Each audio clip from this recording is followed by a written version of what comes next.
Bismillahirrahmanirrahim.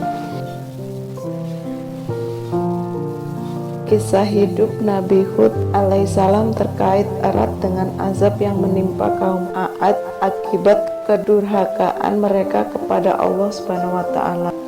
Disebutkan Nabi Hud alaihissalam adalah cucu Nabi Nuh alaihissalam atau keturunan dari Sam bin Nuh yang berasal dari suku Ad. Suku ini hidup di Jazirah Arab di tempat bernama Al-Ahqaf yang terletak di utara Hadramaut antara Yaman dan Oman. Menurut catatan sejarah, kaum Ad merupakan salah satu suku tertua sesudah kaum Nabi Nuh alaihissalam.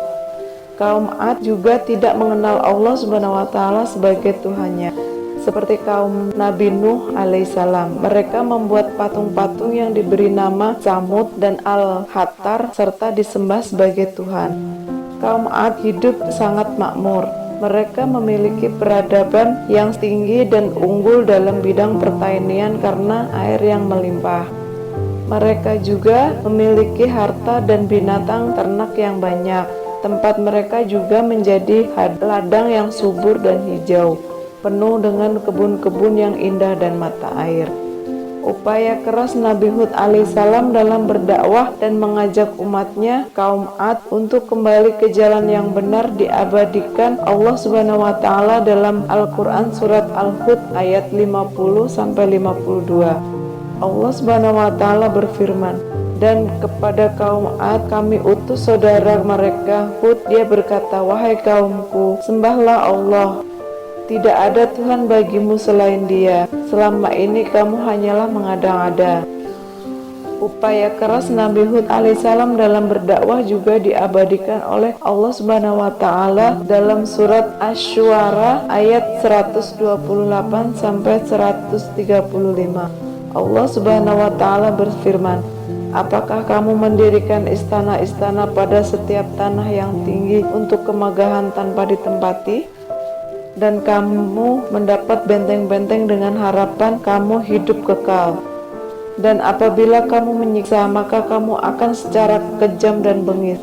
Maka bertakwalah kepada Allah dan taatlah kepadaku.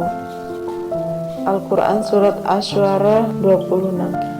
Dalam Tafsirul Qurainil Azim karya Ibnu Katsir sebagaimana dikutip Salahuddin Hamid dalam bukunya Kisah-Kisah Islami disebutkan kaum Ad benar-benar tidak mau beriman. Mereka tidak mau berhenti berbuat durhaka dan jahat serta berbuat apa saja yang mereka kehendaki.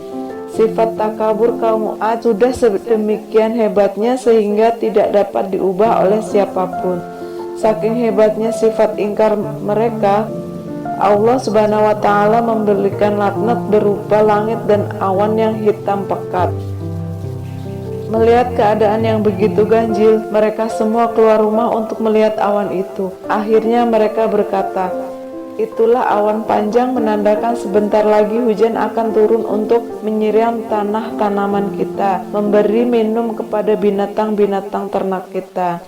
Nabi Hud alaihissalam lalu berkata kepada mereka, itu bukan awan rahmat, tetapi awan yang membawa angin samun yang akan menewaskan kamu semua, angin yang penuh dengan siksa yang sepedih-pedihnya. Kemudian angin dahsyat itu berhembus luar biasa hebatnya. Binatang ternak mereka yang sedang berkeliaran di padang terbang berhamburan, yang kecil dan yang besar terbang meninggi ke angkasa. Allah Subhanahu wa Ta'ala mengabadikan kisah azab terhadap kaum Ad dalam Al-Quran surat Al-Haqqah ayat 6-8. Allah Subhanahu wa Ta'ala berfirman, sedangkan kaum Ad mereka telah dibinasakan dengan angin topan yang sangat dingin. Allah menimpakan angin itu kepada mereka selama 7 malam 8 hari terus menerus. Maka kamu melihat kaum Ad pada waktu itu mati bergelimpangan seperti batang-batang pohon kurma yang tengah kosong atau lapuk. Maka adakah kamu melihat seorang pun yang masih tersisa di antara mereka? Al-Quran surat Al-Haqqah 69. Adapun Nabi Hud alaihissalam dan pengikut-pengikutnya sertap saja di rumah mereka tanpa merasakan sedikit pun bahaya angin ribut yang dahsyat itu.